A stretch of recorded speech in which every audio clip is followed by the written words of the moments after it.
Tēnā koutou katoa, Chancellor, Vice-Chancellor, family, friends, university staff, and of course, fellow graduates.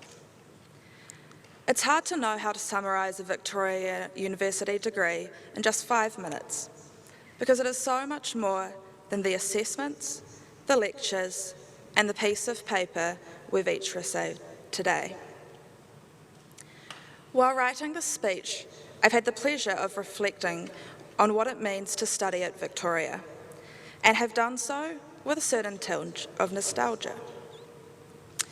Studying at Victoria is battling that chaotic wind which funnels down Featherston Street that makes us even more dishevelled for the morning lectures. It's attending that midweek student society event which makes you slightly under the weather for your Friday morning tutorial. And it is running into the celebrity cat Mittens on your way to a lecture if you're having a lucky day.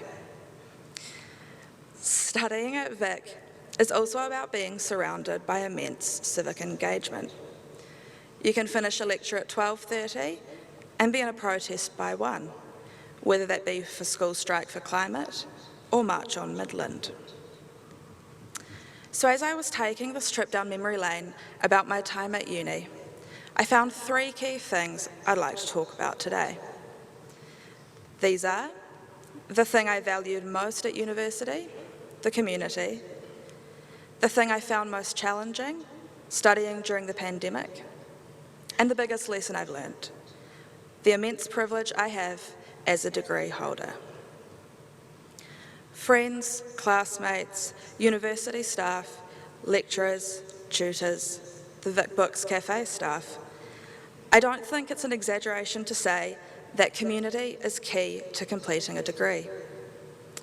For many of us, study formed just one part of our busy lives, and although sometimes it could feel overwhelming, it was in those moments that the people made the difference. The random people you kind of got to know in the library late at night, the students who would make and send the memes, the friends from O Week that you might still be sitting next to today. Of course, the university community would not be complete without its lecturers. We are truly lucky to have world-class academics teaching us at Victoria, who are incredibly passionate about their field of research and so often go out of their way to engage with students.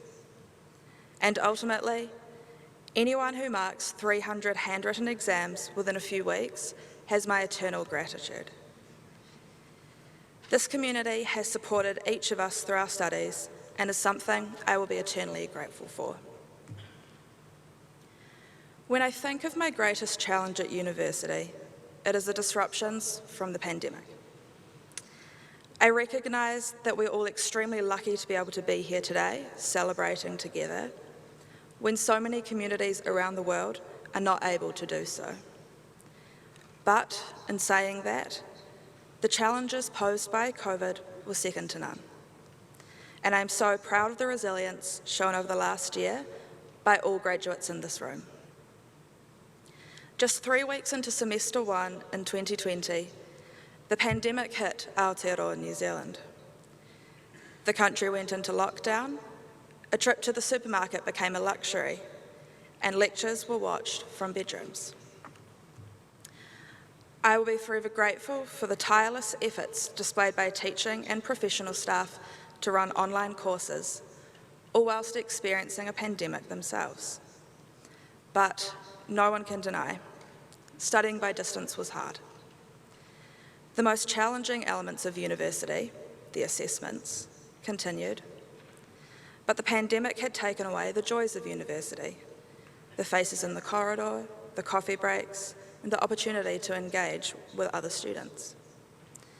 In short, COVID took away our community.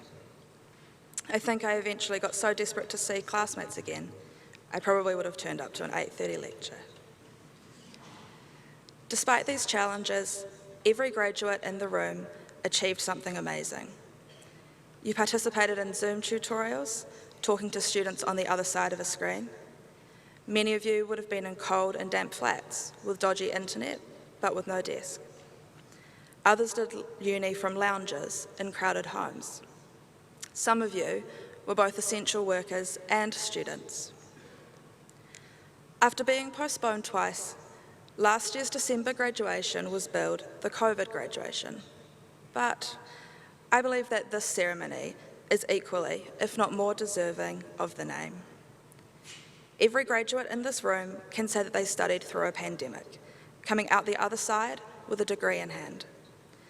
Each of you navigated your own unique challenges posed by COVID with outstanding resilience, and we all faced, dare I say it, an unprecedented situation. And for that, you should be immensely proud. Finally, I'd like to reflect on what has been, for me, the key learning at university. That is, understanding the immense privilege we have as degree holders. Our Pipitea campus is between Parliament, the Wellington Business District, and the courts. Truly an incredible location for anyone studying in the School of Business and Government or the Faculty of Law. But it is also where we have learned of injustices committed in those very buildings. A system of property law founded on theft of land, a seemingly ever-increasing inequality, and a justice system that hypercriminalises Māori. I learned from a recent graduate speaker that worldwide, only 7% of people have an undergraduate degree. That means each graduate in this room is in an incredibly privileged position. As the newest graduates of Te Herenga Waka, we must not forget or ignore the learnings from our degrees, but aim to achieve a fairer society for all, not just for the 7% that this ceremony represents. In the tradition of all graduation speeches, I'd like to end by thanking everyone who has supported us graduates through our degrees. We could not have made it here without the support of whānau, university staff, friends, flatmates, and of course, StudyLink. And to the graduates, I encourage each of you to reflect on your 3, 4, 5, or even 6 years of uni over the coming days. Be incredibly proud of what you have achieved, be proud to be a Victoria University grad, and congratulations.